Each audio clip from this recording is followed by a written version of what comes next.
Welcome to my channel Shiva study point. तो 28 मई के current affair की वीडियो में आपका स्वागत है। आज की वीडियो की शुरुआत करते हैं। पहला सेक्शन है हमारा नेशनल और state news. National state news में पहली न्यूज है पीएम व्याय वंदना योजना। जो पीएम व्याय वंदना योजना की पेंशन स्कीम है, ये सीनियर सिटीजन्स के लिए पहले से चली आ रही है और इसको एलआईसी कंडक्ट करता है। इसमें कुछ मॉडिफिकेशंस हुई हैं। अभी निर्मला सीतारमन जी जो हमारी फाइनेंस मिनिस्टर है, उनकी अनाउंसमेंट के बाद इसको एक्सटेंड किया गया है। अब ये 26 मई 2020 से लेकर 31 मार्च 2023 तक एप्लीकेबल रहेगी। 3 साल और एक्सटेंशन मिली है, 3 साल फाइनेंशियल ईयर की एक्सटेंशन मिली है। तो क्वेश्चन एग्जामिनर आपसे ऐसे पूछ सकता है कि कितने साल की एक्सटेंशन मिली है PM व्याय Vandana Yojana pension scheme को, और ये किसके लिए है? Senior citizen.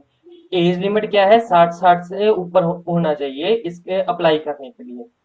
और इसमें जो रेट ऑफ इंटरेस्ट है वो 7.4% पर एनम है। कोई मेडिकल इंश्योरेंस की जरूरत नहीं है। साथ के साथ अगर आप इसके अंदर एनरोल हो तो 75% तक लोन भी ले सकते हो उस अमाउंट पे, बिना उसको तोड़े। अगर आपको प्री मेच्योर उसको तोड़वाना पड़ता है जल्दी, ठीक है, समय से पहले उसको तोड़वाना पड़ जाता है, प्री मेच्योर ऑप्शन भी अवेलेबल रहेगा। ये 98% तक जो आपने अश्योर्ड अमाउंट होगा उससे उसका वापस मिल जाएगा आपको। इसके साथ साथ ही जो पे आउट ऑप्शन है जो पेंशन के फॉर्म में आएंगे आपके पास, उसको आप एनरोल कर सकते हो मंथली, क्वार्टरली, हाफ ईयरली और ईयरली। आप अपने अकॉर्डिंग इसको चूज कर सकते हो। एलआईसी की बात आई है तो एलआईसी का हेडक्वार्टर मुंबई में है। इसके चेयरमैन एमआर कुमार जी हैं और इसको एस्टेब्लिश किया गया था 1 सितंबर 1956 को। इन सब बातों का ध्यान रखिएगा। अगली न्यूज की तरफ बढ़ते हैं। अगली न्यूज है वेबिनार ऑन वंदन स्कीम। वंदन स्कीम है जो, उसके ऊपर एक वेबिनार लॉन्च किया गया जिसका थीम क्या था? Learning for post Covid 19। Covid 19 के बाद जो सिचुएशन आएगी, उसके बाद क्या क्या हमें सीखना है उससे, तो उस पे उसके ऊपर एक वेबिनार लॉन्च किया गया जिसका नाम था वंदन scheme learning for post Covid 19। तो इसको किसने ऑर्गेनाइज किया? Department of science and technology, विज्ञान और प्रौद्योगिकी विभाग ने, और गवर्नमेंट ऑफ राजस्थान, राजस्थान सरकार ने, और ट्राइफेड, और इन तीनों ने मिलकर इसको लॉन्च किया था या ऑर्गेनाइज किया था, ऐसे कह सकते हैं। और इन ट्राइफेड ने इसको किसके अंडर ऑर्गेनाइज किया? Know your scheme lecture series के अंतर्गत इसको ऑर्गेनाइज किया गया। और ट्राइफेड ये जो स्कीम चला रहा है know your scheme lecture series, इसको किसके अंडर, किसके साथ मिलकर चला रहा है? यूनिसेफ के साथ मिलकर चला रहा है इसको। और यूनिसेफ क्या है? यूनाइटेड नेशन चिल्ड्रंस फंड है। और ट्राइफेड और यूनिसेफ की जो कोलैबोरेशन है वो क्या कहलाती है? वंदन सामाजिक दूरी जागरूकता अभियान। अब आपको पता है ट्राइफेड किन पे, ट्राइबल जो लोग हैं उनके ऊपर काम करता है। तो जो ट्राइबल लोग हैं उनको अवेयर करने के लिए कि कोविड 19 के चलते कैसे सामाजिक दूरी बना के रखनी है और लेकिन काम भी साथ साथ करने हैं, तो उन लोगों को अवेयर करना, किसके प्रति? जागरूक करना कोविड 19 के प्रति, जो सामाजिक दूरी है उसके प्रति जागरूक करना। उसके लिए ट्राइफेड ने यूनिसेफ के साथ कोलैबोरेट किया है इसके अंदर। वो पूरी कोलैबोरेशन क्या कहलाई? वंदन सामाजिक दूरी जागरूकता अभियान। और ट्राइफेड है क्या? Tribal cooperative marketing development federation of India. TRIFED की फुल फॉर्म आ सकती है tribal cooperative marketing development federation of India है।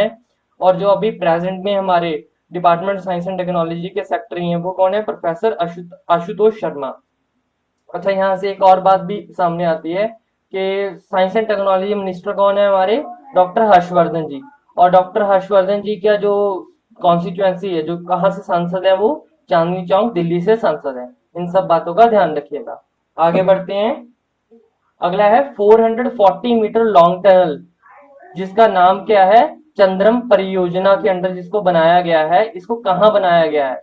चंबा में बनाया गया है। इसको बनाया किसने? बॉर्डर रोड ऑर्गेनाइजेशन ने इसको बनाकर तैयार किया है। इसको इनॉग्रेट किसने किया? नितिन गडकरी जी। कौन है वो? ये रोड एंड ट्रांसपोर्ट मिनिस्टर हैं हमारे। और इनका संसद क्षेत्र कहाँ का है? नागपुर, महाराष्ट्र का है।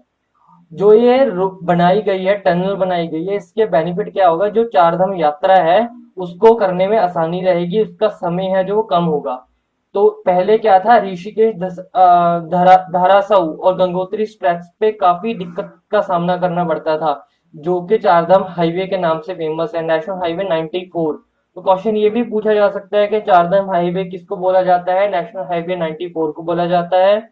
और जो हमारे मिनिस्टर ऑफ स्टेट है, ministry of road and transport है हाईवे की, वो कौन है? वीके सिंह। जो प्रॉपर मिनिस्टर हैं वो कौन है? Nitin Gadkari. Minister of state कौन है? वीके सिंह। दोनों में डिफरेंस है, ध्यान रखिएगा। आगे बढ़ते हैं। अगली न्यूज है हुनर हुनर हट। हुनर हट है जो, उसको दोबारा से स्टार्ट किया जाएगा सितंबर 2020 के अंदर। सितंबर 2020 में हुनर हट को स्टार्ट किया जाएगा दोबारा से। और ये किस थीम के अंडर इसको रीस्टार्ट किया जाएगा? Local to global. Local to global की थीम के अंडर इसको रीस्टार्ट किया जाएगा। और ये कौन सी मिनिस्ट्री के अंडर है? मिनिस्ट्री ऑफ मिनोरिटी अफेयर्स, अल्पसंख्यक मामलों के मंत्रालय के अंतर्गत इसको लॉन्च किया जाएगा। थीम क्या है? स्थानीय से वैश्विक, लोकल टू ग्लोबल। और जो हमारे अल्पसंख्यक मामलों के मंत्री हैं वो कौन है? मुख्तार अब्बास नकवी जी हैं। और मिनिस्टर ऑफ स्टेट कौन है? मिनोरिटी अफेयर्स के ही अल्पसंख्यक मामलों के राज्य मंत्री कौन है? किरण रिजिजू जी। और किरण रिजिजू जी और भी कोई मिनिस्टर है ना? कौन से मिनिस्टर है? Sports and youth welfare minister हैं। इस बात का ध्यान रखिएगा। इंडिपेंडेंट चार्ज है इनके पास स्पोर्ट्स मिनिस्ट्री का। और मिनिस्टर ऑफ स्टेट है मिनोरिटी अफेयर के अंदर, अल्पसंख्यक मामलों के अंदर। और इसके बाद अगली न्यूज है हमारी ऑर्डर मी। ऑर्डर मी नाम से एक ई कॉमर्स ऐप लॉन्च की है पतंजलि ने, बाबा रामदेव जी की पतंजलि ने ई कॉमर्स ऐप लॉन्च की है ऑर्डर मी। इससे आप घर बैठे कुछ भी सामान ऑर्डर कर सकते हैं। तो ये अपने आप में भारत की पहली ई कॉमर्स ऐप होगी जो पूर्णतः इंडियन मार्केट के ऊपर निर्भर होगी। आगे बढ़ते हैं। अगली न्यूज है हमारी PFC. PFC power finance corporation, NBPCL Narmada basin project company limited, इन दोनों ने मिलकर मध्य प्रदेश में 225 megawatt hydro electric power plant लगाने का फैसला किया है। और इसके अलावा अन्य भी बहुत सारे बिजली परियोजन को शुरू करने का फैसला किया है। अब पीएफसी क्या है? Power finance corporation. इसके सीएमडी, चेयरमैन और मैनेजिंग डायरेक्टर कौन है? राजीव शर्मा जी। और जो एमडी है एनबीपीसीएल के मैनेजिंग डायरेक्टर, वो कौन है? आईसीपी केशरी जी। इन सब बातों का ध्यान रखिएगा। आगे बढ़ते। अगली न्यूज है 115वीं जो बर्थ एनिवर्सरी थी, जयंती थी रामकिंकर बैज जी की, उसके ऊपर एनजीएमए। एनजीएमए क्या है? National gallery of modern art ने एक ये क्या लेके कॉन्फ्रेंस आयोजित की। वो उसका थीम क्या रखा? Ramkinkar Baij journey through silent transformation and expression. इसके अंदर 4 मुख्य थीम रखे: portrait, life study, abstract and structural composition, nature study and landscape and sculpture। ये 5 हो गए, 4 नहीं है 5 हैं। और स्कल्पचर क्या होते हैं? मूर्तियां। अब्स्ट्रैक्ट एंड स्ट्रक्चरल कॉम्पोजिशन तो सिंपल है कि उसकी स्टडी लैंडस्केप के रिलेटेड, ठीक है, जो भी होगा। और nature study and landscape, life study और पोर्ट्रेट, तो ये 5 थीम रहेंगे। इसके अलावा जो डायरेक्टर है एनजीएमए के, मतलब निर्देशक हैं जो एनजीएमए के, national gallery of modern art, वो कौन है? अद्वैत चरण गणनायक जी। इन सब बातों का ध्यान रखिएगा। आगे बढ़ते हैं। अगली न्यूज है infectious disease block, IDB. IDB को कहां पे इनॉग्रेट किया गया, कहां पे बनाया गया है? इंफेक्शियस डिसीज ब्लॉक बनाया गया है एसकेआईएमएस के अंदर। ये एसकेआईएमएस क्या है? Sher e Kashmir institute of medical science है ये। अब इसका हेडक्वार्टर कहाँ है? श्रीनगर में है। श्रीनगर में है SKIMS, Sher e Kashmir institute of medical science. इसके अंदर बनाया गया आईडीबी, संक्रामक रोग ब्लॉक बनाया गया है एक। ये अपने आप में नॉर्थ इंडिया के अंदर, उत्तर भारत के अंदर पहला ऐसा ब्लॉक है जो डेडिकेटेड है इन्फेक्शियस डिसीज को लेके, संक्रामक रोग को लेके। तो यहाँ पे आईसीयू की स्पेशल रहेगी फैसिलिटीज, और इसके अलावा आइसोलेशन बेड स्पेशल फैसिलिटीज रहेगी। इन सब बातों का ध्यान रखिएगा। आगे बढ़ते हैं। अगली न्यूज है unique solar fence farmland protection programme. एक unique solar fence farmland protection programme launch किया गया है तमिलनाडु की तरफ से। ध्यान रखिएगा, तमिलनाडु ने पहले राज्य है एक तरह से ये जिसने ये लॉन्च किया है unique solar fence farmland protection programme. इसके अंदर क्या होगा कि फार्म के अंदर सोलर फेंस लगाए जाएंगे जिससे उनको प्रोटेक्शन भी मिलेगी और साथ साथ ऊर्जा भी मिलेगी। तो किसानों की आमदन में वृद्धि भी होगी। तो ये किसके अंदर किया जाएगा? सेंट्रल एग्रीकल्चर इंप्रूवमेंट स्कीम के अंतर्गत इसकी शुरुआत की जाएगी, जिसके अंदर 50% सब्सिडी जो सेंटर प्रोवाइड करेगी। ध्यान रखिएगा, 50% सब्सिडी किसानों को सेंटर प्रोवाइड करेगी। इसके अंदर सेंट्रल एग्रीकल्चर इंप्रूवमेंट स्कीम के अंदर इसको लॉन्च किया गया है। किस राज्य ने लॉन्च किया है? तमिलनाडु ने लॉन्च किया है। अच्छा, तमिलनाडु की बात आई है तो तमिलनाडु के जो गवर्नर है वो कौन है? बनवारी लाल पुरोहित जी। सीएम कौन है? के पलानीस्वामी जी। और कैपिटल क्या है? चेन्नई। इन सब बातों का भी ध्यान रखिएगा। आगे बढ़ते हैं। आरोग्य सेतु, हमें पता है थोड़ी देर पहले ही आरोग्य सेतु पीएम मोदी जी ने लॉन्च की थी।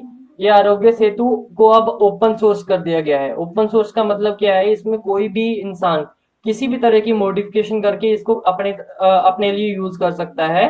तो ये अपने आप में किसी भी वर्ल्ड में किसी भी गवर्नमेंट, किसी भी सरकार का इतने बड़े लेवल पे ओपन सोर्स पहली बार किसी ऐप का किया गया है। आगे बढ़ते हैं। इसके अलावा सलमान खान जो बॉलीवुड अभिनेता हैं, उन्होंने अपना एक ब्रांड फ्रेश नाम से लॉन्च किया है। ये ग्रूमिंग ब्रांड है, इस बात का ध्यान रखिएगा। फ्रेश ब्रांड है जो किसने लॉन्च किया है? सलमान खान ने। आगे बढ़ते हैं। अगली न्यूज है हमारी रिहैबिलिटेशन पैकेज। रिहैबिलिटेशन मतलब पुनर्विकास पैकेज है जो वो लॉन्च किया गया है पीएम मोदी की तरफ से। ये किस कौन दो राज्यों के लिए लॉन्च किया गया है? वेस्ट बंगाल, पश्चिम बंगाल और उड़ीसा के लिए।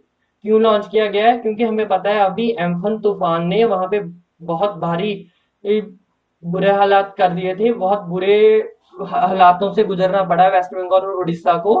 तो उसके चक्कर में उसको दोबारा से पुनर्वास करने के लिए एक पुनर्वास पैकेज दिया गया है। पश्चिम बंगाल को 1000 करोड़ और उड़ीसा को 500 करोड़ रुपए का ये पैकेज दिया गया है। तो ये एक इमेज के थ्रू जो एम्फन तूफान आया था उसकी ट्रैकिंग ये दी थी, उसके थ्रू मैं दिखा रहा हूँ आपको। देख सकते हैं इमेज के अंदर कि कैसे कैसे इसकी जो इंटेंसिटी है वो रही। वेस्ट बंगाल और उड़ीसा में बहुत ज्यादा नुकसान किया है इसने। आगे बढ़ते हैं अगली न्यूज की तरफ। Army commanders conference. Army commanders की एक कॉन्फ्रेंस हुई है।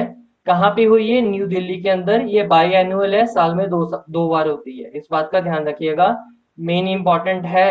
एग्जामिनर पूछता है कि कौन सी कॉन्फ्रेंस कहाँ पे हुई है, तो आर्मी कमांडर्स की कॉन्फ्रेंस कहाँ पे हुई? न्यू दिल्ली के अंदर हुई। इस बात का ध्यान रखिएगा। आगे बढ़ते हैं अगली न्यूज की तरफ। अगली न्यूज क्या है? श्यामालाल जी भावे। श्यामालाल जी भावे है जो उन्होंने वो क्लासिकल म्यूजिशियन है। उनकी अभी मृत्यु हो गई, देहांत हो गया है। इनको उभाया ज्ञान विदुषी के नाम से जाना जाता है। इनको टाइटल दिया गया था। इसका मतलब क्या है कि ये हिंदुस्तानी और कार्नेटिक म्यूजिक दोनों में एक्सपर्ट है, तो इसीलिए इनको ये टाइटल दिया गया था। और इन्होंने कादम्बरी फर्स्ट संस्कृत सीरियल में म्यूजिक कंपोज किया था। इसी के साथ साथ आदि शंकराचार्य फिल्म में भी कंपोज किया था। तो ये दो फेमस चीजें हैं, दो इनसे रिलेटेड है, याद रखनी है आपको। आगे बढ़ते हैं अगली न्यूज की तरफ। अगली न्यूज है रिलायंस इंडस्ट्री से। रिलायंस इंडस्ट्री के जो मुकेश अंबानी के छोटे बेटे हैं अनंत अंबानी, उन्होंने जियो प्लेटफॉर्म के एडिशनल डायरेक्टर के रूप में ज्वाइन किया है। इसी के साथ साथ रिलायंस इंडस्ट्री ने IIM Jammu, Indian institute of integrated medicine Jammu के साथ मिलकर डायग्नोस्टिक किट RT लैंप को बनाने का फैसला लिया है। ये RT लैंप क्या है? RT लैंप है reverse transcriptase loop medical isothermal amplification. अब ये लूप मेडिकल आइसोथर्मल एम्पलीफिकेशन क्या है, एग्जैक्ट क्या चीज है, इससे करते हैं। तो इससे पेशेंट के थ्रोट से सैंपल लेके उसको टेस्ट किया जाता है। तो एक से टेस्टिंग किट्स हैं। इसका एडवांस वर्जन अब बनाने के लिए IIM जम्मू के साथ टाई अप किया है रिलायंस इंडस्ट्रीज ने। इस बात का ध्यान रखिएगा। आगे बढ़ते हैं। अगला सेक्शन है हमारा इंटरनेशनल का, अंतरराष्ट्रीय का। इसमें हमारी पहली न्यूज है, नासा ने एक वाइड फील्ड इंफ्रारेड सर्वे टेलीस्कोप जिसका नाम था W फर्स्ट, इसका नाम चेंज करके नैन्सी ग्रेस रोमन कर दिया है। नाम चेंज किया है वाइड फील्ड इंफ्रारेड सर्वे टेलीस्कोप का, क्या रखा है? Nancy grace Roman. Nancy grace Roman जो है वो फर्स्ट चीफ एस्ट्रोनॉमर थी US स्पेस एजेंसी की। तो US स्पेस एजेंसी की पहली चीफ एस्ट्रोनॉमर थी, अंतरिक्ष एजेंसी की पहली मुख्य खगोल शास्त्री थी नैन्सी ग्रेस रोमन। उन्हीं के नाम पे, उन्हीं को सम्मानित करते हुए इसका नाम रखा गया है। और नासा का हेडक्वार्टर कहाँ है? वाशिंगटन DC USA के अंदर। इसके अभी प्रेजेंट में एडमिनिस्ट्रेटर कौन है? जिम ब्रेंडस्टाइन। इन बातों का ध्यान रखिएगा। स्टैटिक भी आता है रिलेटेड, आपको इसलिए पता होना चाहिए। आगे बढ़ते हैं। अगली न्यूज है इसके अंदर कि फेसबुक ने एक ऐप है जो लॉन्च की है कैचअप नाम से।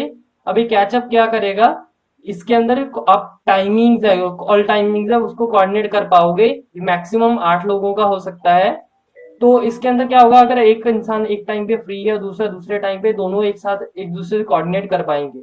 और फेसबुक के सीईओ कौन है, मार्क जकरबर्ग, और हेडक्वार्टर कहाँ है, कैलिफोर्निया यूएस के अंदर है इसका। इन बातों का ध्यान रखिएगा। आगे बढ़ते हैं अगली न्यूज की तरफ। अगली न्यूज है म्यांमार से। म्यांमार ने $700 मिलियन का कर्ज लेने से, लोन लेने की मंजूरी दे दी है आईएमएफ से, इंटरनेशनल मॉनिटरी फंड से। और ये जो लोन है रैपिड क्रेडिट फैसिलिटी है जो आईएमएफ की, और रैपिड फाइनेंसिंग इंस्ट्रूमेंट आरएफआई, इन दोनों फैसिलिटीज के अंडर लिया जाएगा। $700 मिलियन का लोन होगा ये कोविड-19 को से उभारने के लिए म्यांमार को लिया जाएगा। आगे बढ़ते हैं। इसी के साथ इटली ने यूफा ई यूरो 2020 जो ई फुटबॉल कंपटीशन था, इसको जीत लिया है। इसमें इसने सर्बिया को हराकर ये चैंपियनशिप जीती है। इस बात का ध्यान रखिएगा, इंपॉर्टेंट है ये चैंपियनशिप। आगे बढ़ते हैं। अगला सेक्शन हमारा अपॉइंटमेंट का। अपॉइंटमेंट में हमारी पहली न्यूज है कि नए एम्बेसडर नियुक्त किए गए हैं नाइगर के जो नए एम्बेसडर है वो कौन है, राजदूत कौन होंगे, पीके नायर जी होंगे। और ये किसको रिप्लेस करेंगे, राजेश अग्रवाल जी को रिप्लेस करेंगे। नाइगर की बात आई है तो नाइजर के जो कैपिटल है वो कौन है, नयामे है। करेंसी यहाँ पे जो यूज होती है वेस्ट अफ्रीकन सीएफए फ्रैंक। और यहाँ के जो प्रेसिडेंट है मोहम्मद इसाफू है। ध्यान रखिएगा इन सब बातों का। आगे बढ़ते हैं। अगली न्यूज है Rakesh Gupta ji. Rakesh Gupta ji Indian Olympic association के ऑफिशियल मिनट्स रिकॉर्डर नियुक्त किए गए हैं। तो नरेंद्र बत्रा जी जो चेयरमैन है आईओए के, उन्होंने ऑफिशियल मिनट्स रिकॉर्डर नियुक्त किया है राकेश गुप्ता जी को। आगे बढ़ते हैं। अवार्ड्स, पुरस्कार में हमारा पहली न्यूज है UN military gender advocate award of the year 2019। तो संयुक्त राष्ट्र सैन्य जेंडर एडवोकेट पुरस्कार वर्ष 2019 के लिए पहली बार किसी भारतीय महिला को दिया गया है। ये कौन है, मेजर सुमन गवानी जी हैं। और इनके साथ साथ commander Carlo Montero de Castro Araujo जो ब्राजील से हैं। इन दोनों को संयुक्त रूप से ये अवार्ड दिया जाएगा। सुमन जी पहली भारतीय होंगी इस अवार्ड को पाने वाली। ये अवार्ड 2016 में इसकी शुरुआत की गई थी। और सुमन को United nation mission in south Sudan में नियुक्त किया गया था। और ये जो अवार्ड है international day of United nation piece keeper जो 29 मई को मनाया जाता है तब दिया जाएगा। एंटोनियो गटेस जो कि यूएन सेक्रेटरी हैं उनकी तरफ से इसको दिया जाएगा। आगे बढ़ते हैं। अगली न्यूज, अगला सेक्शन है हमारा इकोनॉमी का। इकोनॉमी के हमारे जीडीपी प्रेडिक्शंस जो अभी हाल ही में चेंजेस हुई हैं उसको लेके आया हूँ। मूडी, फिच और इंडियन रेटिंग्स और आईएमएफ में कोई चेंजेस नहीं आए हैं। मूडी 0.2, फिच 0.8, इंडिया रेटिंग्स 1.9 और आईएमएफ भी 1.9 है। एडीबी और यूएन में भी कोई चेंजेस नहीं है, 4 और 4.8। वर्ल्ड बैंक में भी कोई चेंजेस नहीं है, 1.5% से 2.8% तक है। जबकि सीआईआई जो कि 0.9%, नेगेटिव 0.9% लेके पॉजिटिव 1.5% तक है। क्रिसिल ने अपनी रेटिंग्स चेंज की हैं हाल ही में। इसने अब भारत की जो जीडीपी प्रेडिक्शन है उसको नेगेटिव 5% कर दिया है। और एसबीआई ने भी चेंज किया है हाल ही में, नेगेटिव 6.8% किया गया है। तो क्रिसिल और एसबीआई में चेंजेस आए हैं, इस बात का ध्यान रखिएगा। दोनों ने अपनी जो प्रेडिक्शन है वो नेगेटिव में की है भारत को लेके। इन बातों का ध्यान रखिएगा। अगली न्यूज है इकोनॉमी के सेक्शन में कि बीओबी बैंक ऑफ बड़ौदा है जो उसने 12,000 करोड़ रुपए का लोन जो मान्य कर दिया है माइक्रो स्मॉल मीडियम एंटरप्राइजेस के लिए। ये जो लोन है 3 लाख रुपए की emergency credit line guarantee scheme के अंदर इसको मंजूरी दी गई है। और इसके अलावा अगला सेक्शन हमारा पार्टनरशिप का। पार्टनरशिप में मारुति सुजुकी ने आईसीआईसीआई बैंक के साथ मिलकर फ्लेक्सी ईएमआई स्कीम है जो वो लॉन्च की है। इसके साथ साथ अदर फाइनेंस ऑप्शन भी लॉन्च किए गए हैं। इन सब बातों का ध्यान रखिएगा। और अब बारी है रिवीजन की। जो कल हमने वीडियो देखी थी उसमें से एक क्वेश्चन आपके लिए है कि who won the NYIPLA inventor of the year award. तो अविका जो ये inventor of the year award है ये किसको मिला था? ये मिला था राजीव जोशी जी को, जो कि इंडियन अमेरिकन है। ये IBM Thomson Watson research centre New York में काम करते हैं। और NYIPLA क्या है? New York intellectual property law association. इसके प्रेसिडेंट कौन है? Colman B Ragan ji. इसको स्टैब्लिश कब किया है? 7 मार्च 1922 को। तो इसी के साथ हमारी करंट अफेयर की आज की वीडियो समाप्त होती है। आई होप आपको ये सारे करंट अफेयर क्लियर हो गए होंगे। अगर फिर भी कोई डाउट है तो वीडियो को रिवाइज करके जरूर देख लीजिएगा। Thank you so much for watching the video. Please like the video and subscribe the channel.